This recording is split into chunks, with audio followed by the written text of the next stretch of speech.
Hey everybody, welcome back to Disappointing Your Demons. My name is Ron, a grateful recovering alcoholic. Well, I did it. Or I should say we did it. Um, I traded in my flip-flops and shorts for hoodies and work boots. I have successfully made the move from the island of St. John back up to my home area of New England. And I gotta say that while I did love St. John, I am so glad and so happy to be back in my home area, closer to my family. Yeah, so here I am. It has been a while since I have made any content. It's just been a whirlwind of just a whirlwind, I guess is the best way of putting it. Packing up 6 years of your life, which actually, after selling off a bunch of stuff, come to find out it fits in 3 suitcases and a bunch of flat rate boxes that I shipped up here. And so it actually wasn't too bad as far as logistics go, and being sober certainly helped with the transition. I gotta say that as soon as I stepped off the plane, it was a big sigh of relief as far as my sobriety goes, and as far as a lot of things go. Just the pressure and the way of life up here, while there's still obviously a lot of alcohol around, it is not all encompassing and not all engrossing, and it's not so ingrained in everyday life. Like, I can go out and not get bombarded by people trying to offer me a drink, and actually I shouldn't even, like, so my last, let's just say 6 months on the island, like, I basically became a hermit. Like, I hardly left my apartment, and not in the I'm trying to isolate or way, or I'm withdrawing into myself. It was just it was to the point that like I really felt like I couldn't go out anymore, and nobody was being like malicious or anything like that. It was just, again, it's just the way of life down there. Drinking is a huge part of the culture. So man, yeah, a lot of stuff to kind of catch us up on. I'm currently 11 months sober. I celebrated my 11 months on the 8th. It has now been officially 3 years since I first met my wife, and we are going strong. My grandsons are about to turn 1, and yeah, things are going well. Talk a little bit about higher power at work in my life, and whether or not you guys have a higher power or how you feel about it. I have a higher power, and who I strongly believe in, and so many things have happened that tell me that I am in the right place and I made the right move. And I'll just, for starters, toward getting closer towards the move, I had a moment. And it was literally our last day before the move, and I was questioning things. I was thinking to myself, and I was thinking to myself, I said, am I doing the right thing? Is this the right call? And I vocalized it to my wife, and no sooner than I vocalized it to my wife, did the power go out again. But I mean, it's a pretty frequent occurrence on that island, and I don't need to get into all of that. But it's a frequent occurrence, and it was one of the bigger parts of what pushed me to move was unreliable electricity, and losing hundreds and hundreds of dollars, even thousands of dollars worth of groceries, because the power would always go out. But anyways, the power goes out, and I was like, literally my wife and I both just looked at each other and go, well, if that ain't a sign, I don't know what is. And then I still said something along the lines of, yeah, but I just really, is this the right move? And not, I want to say not 10 seconds after I said that again, my phone rings. And it was this job that I had applied for through a website. And I never heard from them. I hadn't heard from them. And it was my number one choice. Like, it was the brand of automobiles that I wanted to work on. It's a luxury brand. And talking to the woman who was the service manager, and what had happened was I had applied on their own website, like the dealership's website itself, and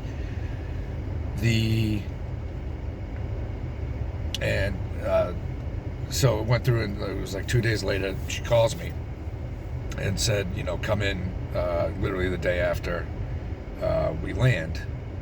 And so I had always been joking but also half serious with my wife, saying, one of the things that we were worried about is me finding employment. And I, as I've said before, I'm an auto mechanic. And I said, I'll find a job. I'll find a job the day after we land. And so I go to this interview, and when I land the job. But not only did I land the job, I got everything that I wanted, which was remarkable in and of itself. And before, and especially had I still been drinking, I definitely wouldn't have landed the job for many different reasons. I probably wouldn't have even made the interview, but maybe I would have. But I probably wouldn't even be leaving the island had I still been drinking. But anyway, but also, like, I would have had a lot of doubt, insecurity about it, and thought to myself, man, I don't deserve this job, or I'm not good enough, or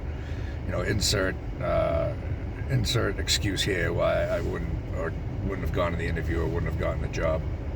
And who knows, I probably would have even gone in and just sabotaged, just torpedoed it, just totally blown the interview. But anyway, yeah, so that's one of the things. Another thing, get back here and we're looking at vehicles. Budget was pretty tight, but anyway, another gift of sobriety, I got a good relationship with my mom, and she, basically said to me, well, why don't you just take Dad's car? And my father passed away, as you know, going on 4 years ago now. And I was like, are you sure? And she's like, yeah, you're doing well. I don't feel like you're going to wreck it or anything like that. Why don't you take Dad's car? So, as you know, dealing with the RMV can be a hassle, especially in Massachusetts. And, it needed some work. I'm a mechanic. I fixed it up.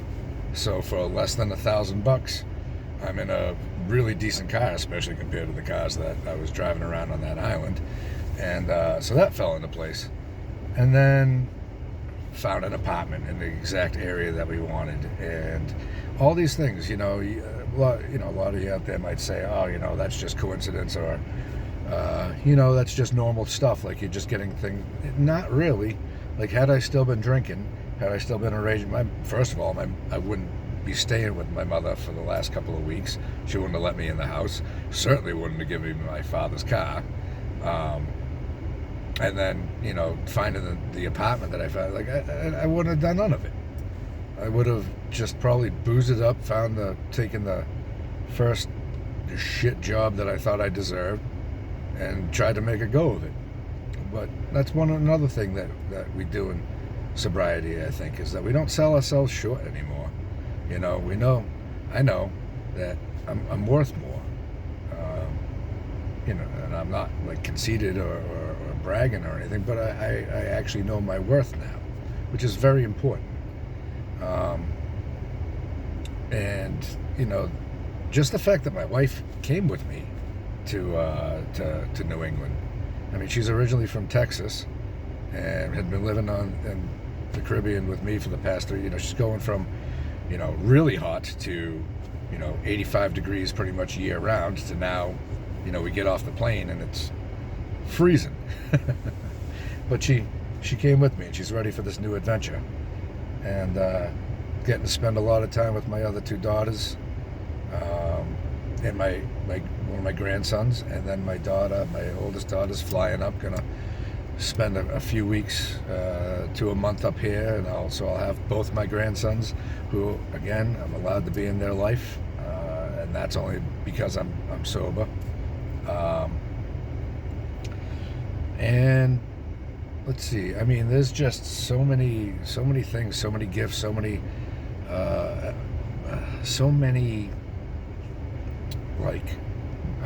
waypoints. I don't even know how to describe it. Like my wife said to me the other day. She says, "The more you fight fate, the more it'll show you how wrong you are." Something like that. I'm paraphrasing. That's not even what she said. I don't know. I just butchered whatever the fuck that was. But it was something.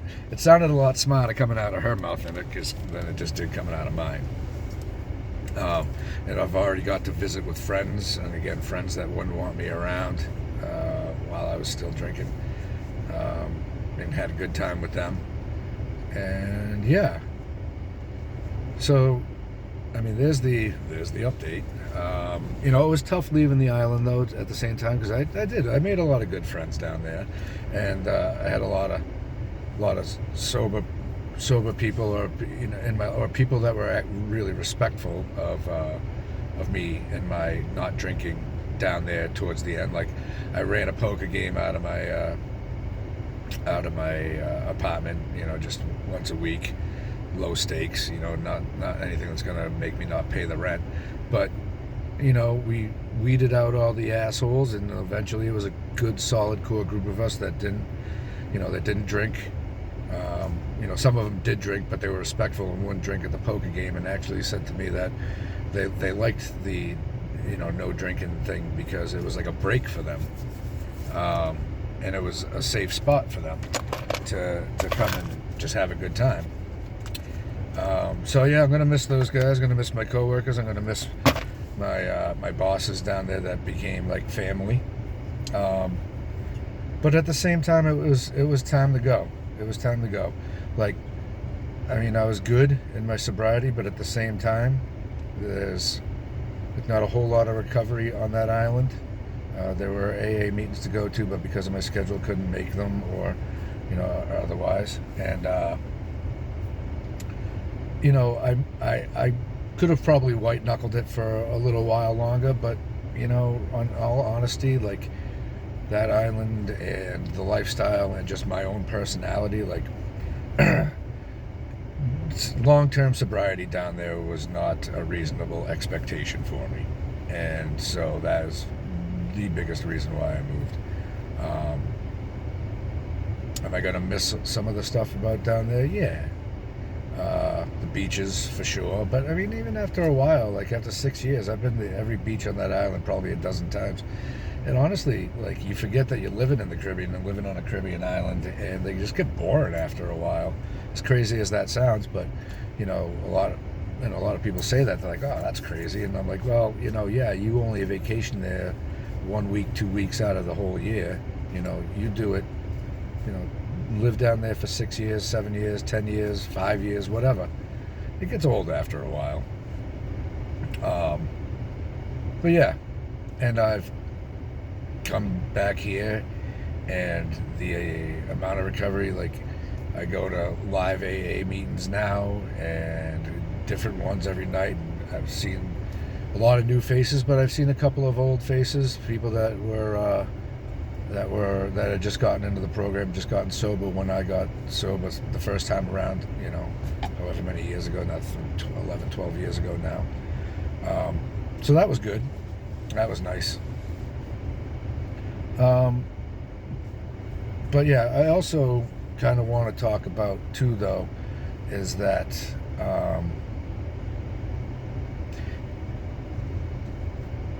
being sober, no matter where you are, like, I didn't do what a lot of us call like a geographical cure. I wasn't necessarily leaving there with the idea that if I come here that I'll get sober, or and yes, it is easier to stay sober, but I wasn't running away from anything per se. Like I had a good job. I didn't fuck too many things up. I didn't ruin, nobody was out trying to freaking, with the torches and pitchforks trying to come after me. I wasn't running away. I'm actually feel like I was running towards something, like running towards a new adventure, running towards a better life, or at least a better lifestyle, healthier lifestyle. And I just, I can't say, how do I want to put this?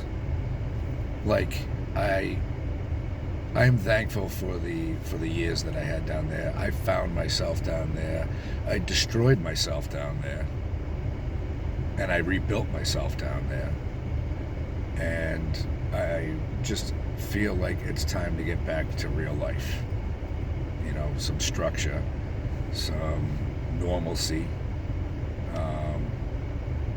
Time passes real different. But yeah. And now, like, I have all these plans that I'm going to be putting into motion over the next, 2, 3, 4, 5 years. I know it's a one day at a time thing, but I do have big plans, and I've already discussed some of what I want to do with some people, and I have a lot of support and some backing and some people that are already offering to help if I need help getting it off the ground. So big things are coming, I hope. But ultimately, it's whatever God wants for me. It's all in His time and in His plan. But yeah, I can honestly say I'm happy. I am happy. But on to, and I'm going to be trying to make more videos too, as as I get settled. I've kind of got away from it a little bit, but it wasn't because I'm trying to like abandon anybody or anything. It's because just the move in real life. But with that being said, I don't know if you're new to my channel and you're just watching these videos, or if you've been watching them for a while, or I graduated therapy. I did that. My therapist said that I'll never be cured of this alcoholism thing, but as far as the work that we've been doing and everything, I've kind of come to a point where it's just time to kind of spread my wings, and so there's that.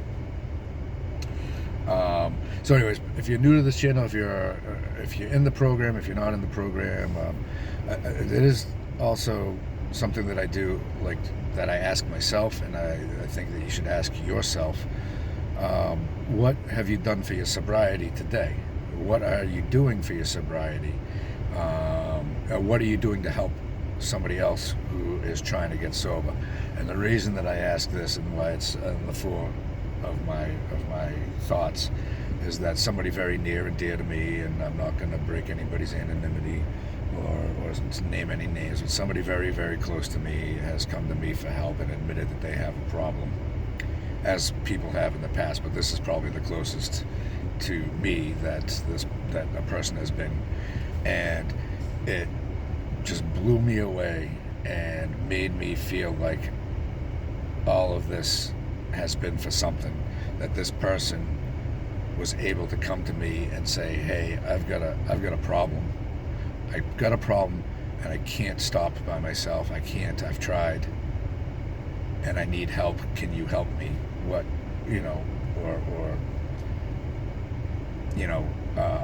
do I do?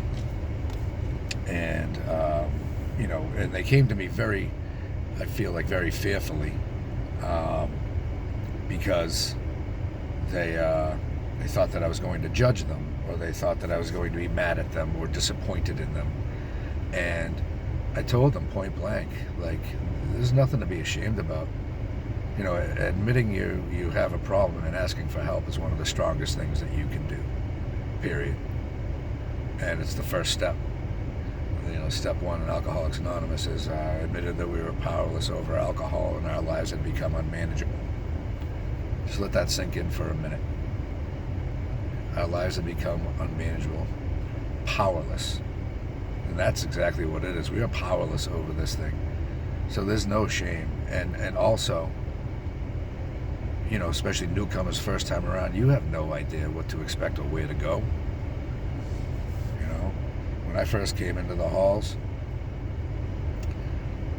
I've said this before, I had no fucking, somebody stuck out their hand and said, welcome. And that was amazing. That blew my mind. So today, somebody asked me for help, and I helped them. Every day, I ask. I've said before that I don't advocate for any program, but I am going to talk about AA a lot because, you know what, it's my channel, and we're part of the traditions. We're supposed to keep ourselves out of, you know, press, radio, and films. I understand that, but it's the modern era. This book was written back in 1939. That's when Alcoholics Anonymous was founded. I think it was 1939. Yeah, it was. So times have changed. You know, YouTube reaches millions of people. You know, if I can reach just one person, and apparently I have reached I reached a lot more than one person. You know, my channel's not huge or anything like that, but it's big enough. It's as big as it's supposed to be. And I've had a lot of people come and talk to me and comment. And, you know, I try to answer all my comments on my channel. But yeah, I wake up every morning, I do my morning meditation, and I ask my higher power, who I choose to call God, what can I do today to help another alcoholic? What can I do today to be of service? What's the next right thing? Every morning.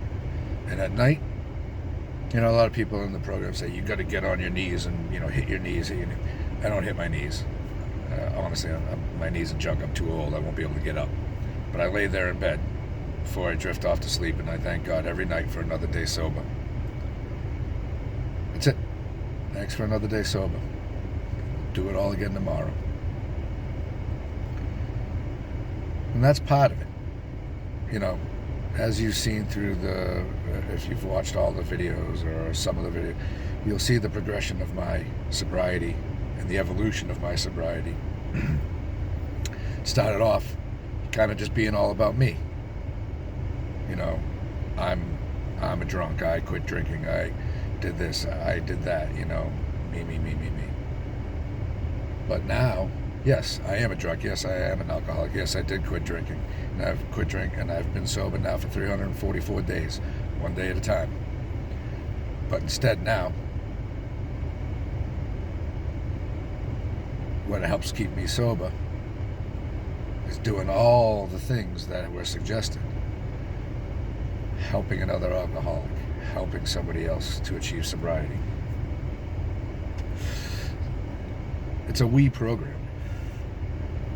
You know, nobody has to do this alone. That's the beauty of it. That's the thing. And so this person, again, going back to this, asked me for help. And for this person also to come to me for help, asking me what they should do, talking to me about it, is the biggest, most wonderful gift I've gotten in quite some time. And I'm there to help. The fact that I'm there to help makes these 344 days all worthwhile. All worthwhile. And, you know, I am not necessarily in charge of their sobriety, and they may get it and they may not get it, but they took that first step. And I'm going to be there, hopefully, with them on their journey as well. Yeah. But I tell you, if you would have told me a year ago, almost a year ago, that this is what I'd be doing. I would have told you were nuts. I think I said that before. It's a wonderful thing. And I am deeply, deeply, deeply appreciative of all of you out there that have watched my videos, that have been there with me on my journey, that have started your own journey. I just want you to know, all of you to know, that I'm pulling for you, I'm rooting for you. Reach out, comment. This isn't the shameless plug that, comment and share and subscribe. Please do that. So I guess there is the shameless plug. But no, reach out. Reach out. And if it's not to me, if it's not on my channel, do it on another channel. And if it's not on another channel, go to a meeting. Reach out to somebody there. Reach out to somebody. Just reach out. This is literally a life or death thing. This is a life or death disease, whatever you want to call it. It's a fatal affliction. I really feel like 11 months ago I almost died. And in some ways I did. I died and I was reborn. But I feel like physically I almost died. Thank God it didn't stick. That was that's another thing that I am thankful for. It didn't stick. Still stuck with me, guys. But yeah. I am happy today. I am thrilled that I can be here making these videos. I am thrilled that people can now confide in me, and that's really the true gift of sobriety, the lifestyle, the way of life of sobriety. Not just not drinking, but truly being sober and living a sober life.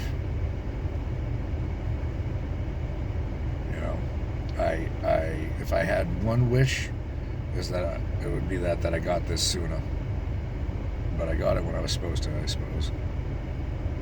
Anyway, I guess that's where I'm going to wrap it up at. Hopefully next video I make will be from my new apartment and better lighting, not in a hoodie. Turn the heat up in my apartment so I can actually wear a t-shirt. But yeah, thank you all. Thank you all, and I will see you guys in the next video.